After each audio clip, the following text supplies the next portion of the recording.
Thanks for taking the time to join us in the trenches with Dave Lapham, brought to you by First Star Logistics. We're coming to you from our outstanding studios, and everybody that I talk to says, man, those digs you have at First Star, you got to make a man proud, and they do. First Star Logistics takes care of us, and we're eternally grateful for it. This one is going to be a discussion of what happened. What happened to the Cincinnati Bengals in the opener against New England Patriots?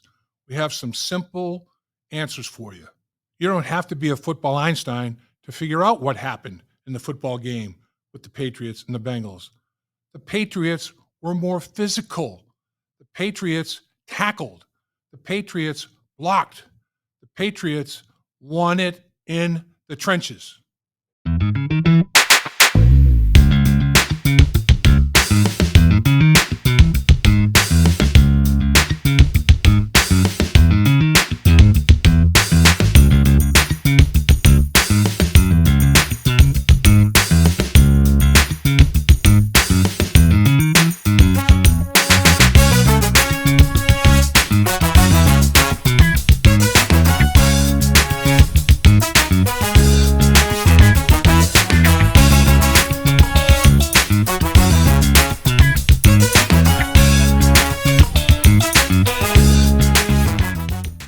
Well, after a few hours of sleep and time to reflect on the football game, my opinion of it hasn't changed one bit.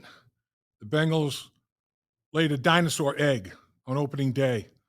Bad time to pick a stinker. Man, they couldn't get it done. And it's very, very simple. You don't have to be a football Einstein to figure this one out. In fact, talking about it during the course of the football game, turnovers were key. They were huge. You know, there's two things the Bengals lost during this football game that you can't afford to lose if you want to win a football game at any level of football. All right? They lost the football, 2 turnovers, 2 fumbles, and they both led to points. The first, as Tanner Hudson is going to the end zone with a touchdown pass, he decides to try to start a celebration. They knock it out of his hands. Don't celebrate early. Score. Paul Brown had a saying, act like you've been there before. Score the touchdown, give it to the official. Don't worry about your celebrations. And lost possession of the football. The play before that, Gesicki had a touchdown reception, going to the ground, lost the football. Good play by the New England Patriots. They're in there raking at the football. But the league, my understanding is today, ruled that it should have been a touchdown. They should not have overturned that. Fact is, they did. And the other fact is, the very next play should have scored another touchdown. So you got to take care of business. And they didn't in that regard. They turned the football over. Chris Jones, high and tight. I know helmet was right on the football. They did a heck of a job. I mean, the long snapper, he got down the football field, Cardona, and he did a tremendous job of putting his helmet on the football, but you can't cough it up. You can't give a short field. Defense did a good job of holding that to 10 points, 3 points. But 10 of the 16 points were given to the Patriots by turnover. You know, you can't do that. The turnover that Tanner Hudson had, it took 7 points off the board, and then they drove the length of the field, which they shouldn't have done against the Bengals defense, but they did. Bengals defense a little deflated. That was a 14-point swing in a 16-10 football game. So that's one thing they did. They lost the football. The other thing they did is they lost the line of scrimmage. And I don't care if you're playing peewee football. I'm watching my grandsons play peewee football. When their team loses the line of scrimmage, they lose the football game. And it's the same way in the National Football League.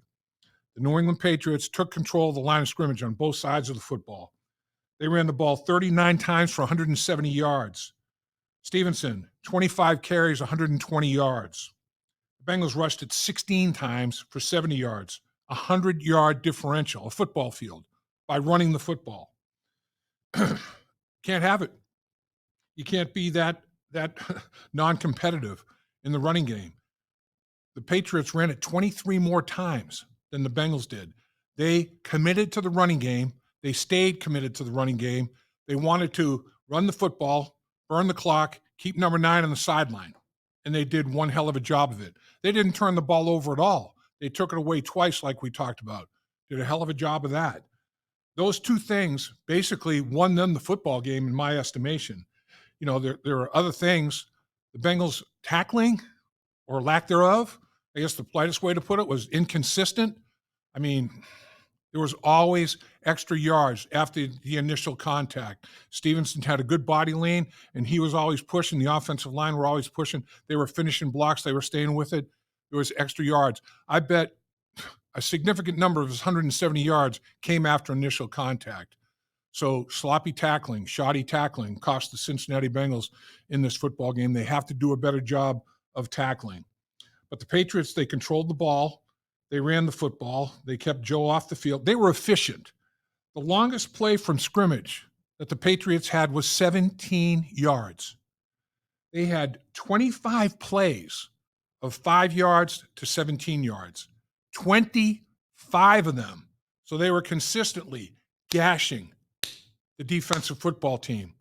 5 yards is half of the necessary yardage for a first down. And they got that from 5 yards to 17 yards, their longest play of the game, 25 times. Come on now.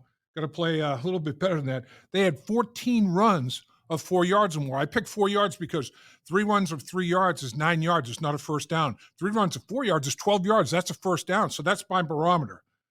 They had 14 runs of 4 yards or more.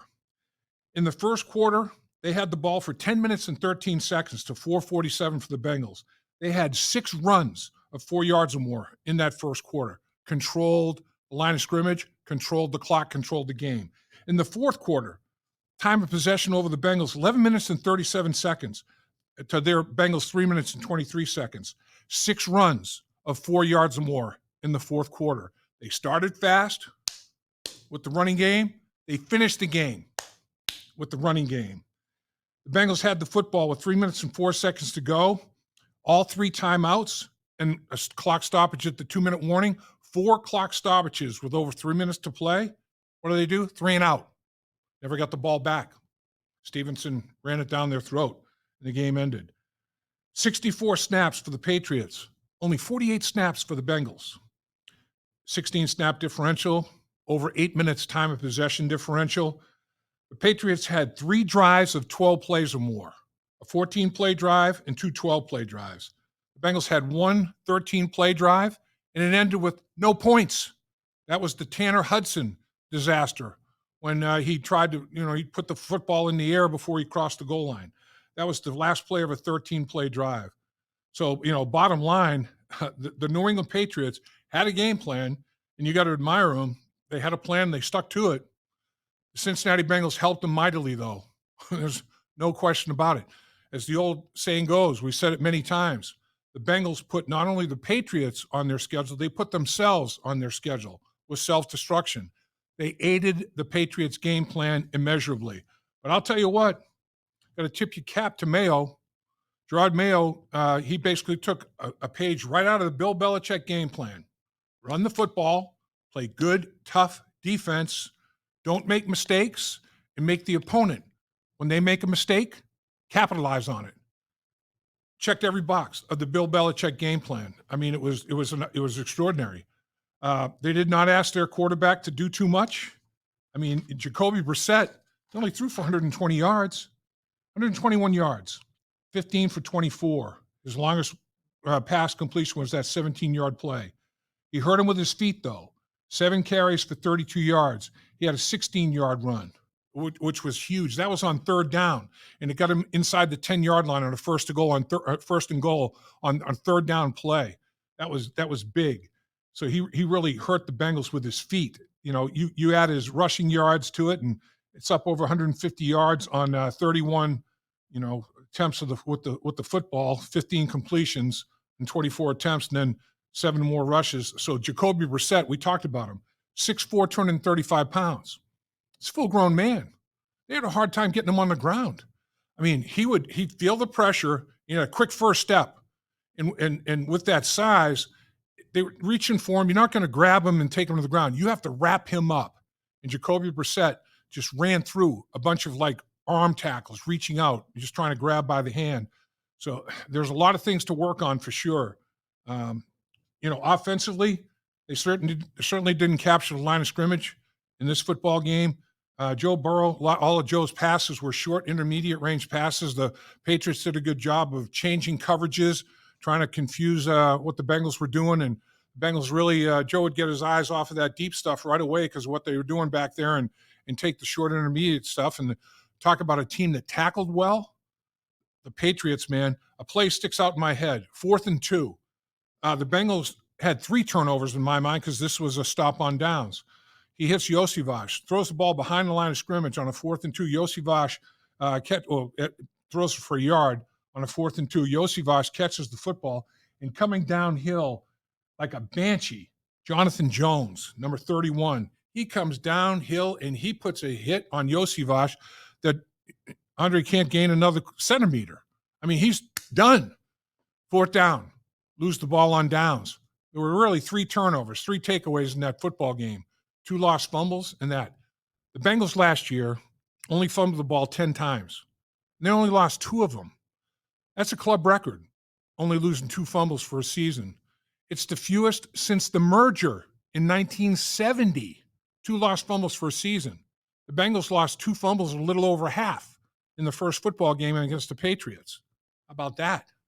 I mean, they really took care of the football. Ball security was a big deal. I mean, and that's extraordinary to play 17 games and only lose 2 fumbles. It's not extraordinary to play a half and lose 2 fumbles, 1 on special teams and 1 on the offensive side of the football.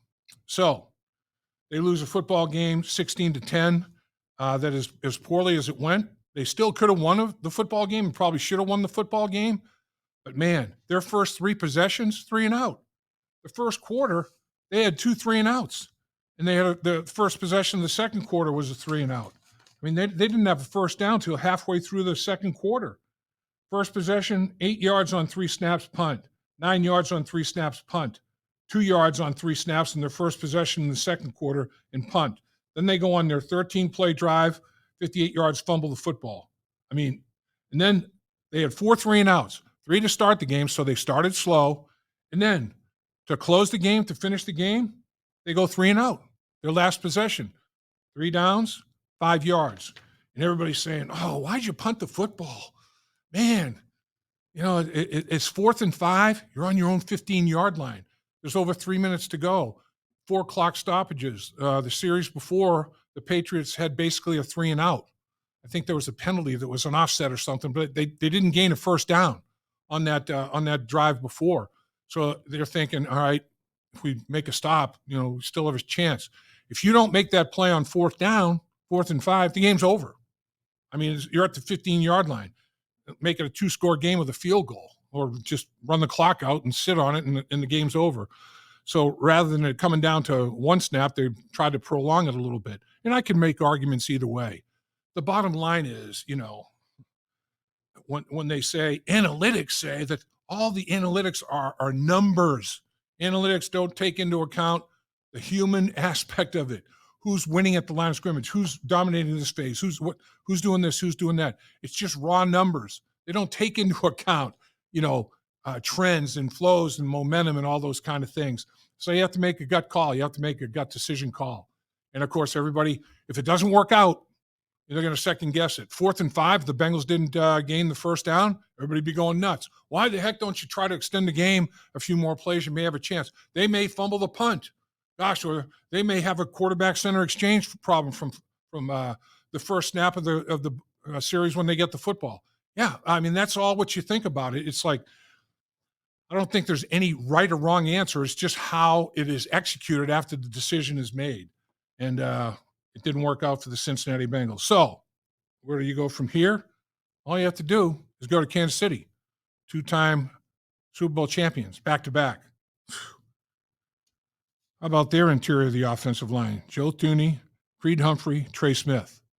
That's as good an interior of an offensive line as there is in the NFL. Xavier Worthy, his first touch from scrimmage in their opening game. They put a little end around with him, a little reverse action, touchdown.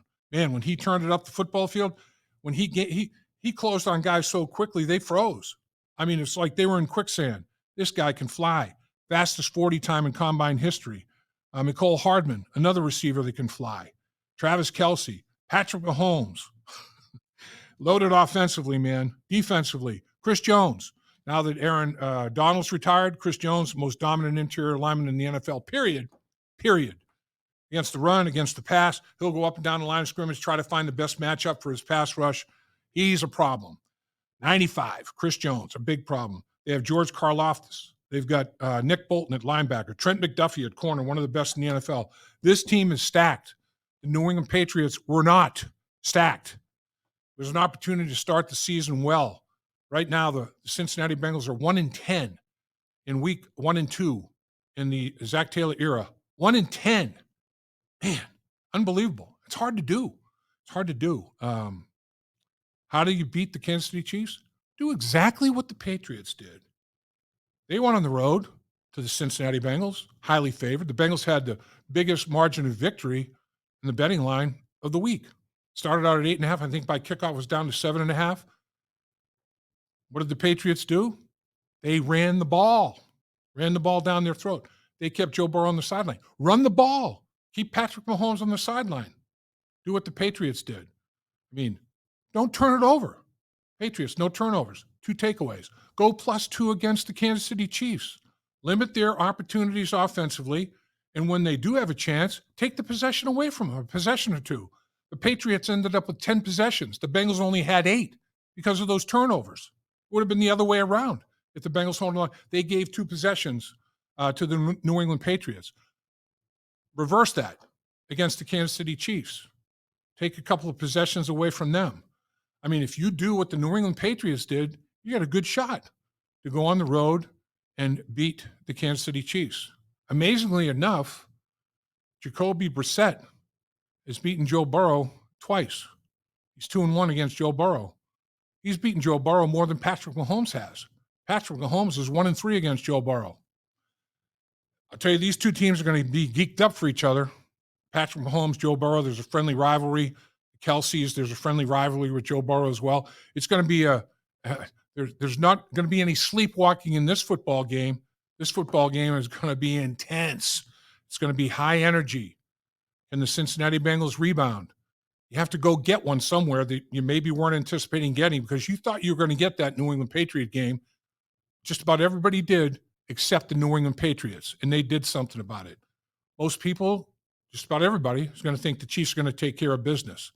The Cincinnati Bengals have to go to Kansas City like the Patriots came to Cincinnati and believed, and they got it done. They had a game plan in mind, and they executed it. And the biggest thing they did was win in the trenches, just like you're watching and listening to right now, in the trenches.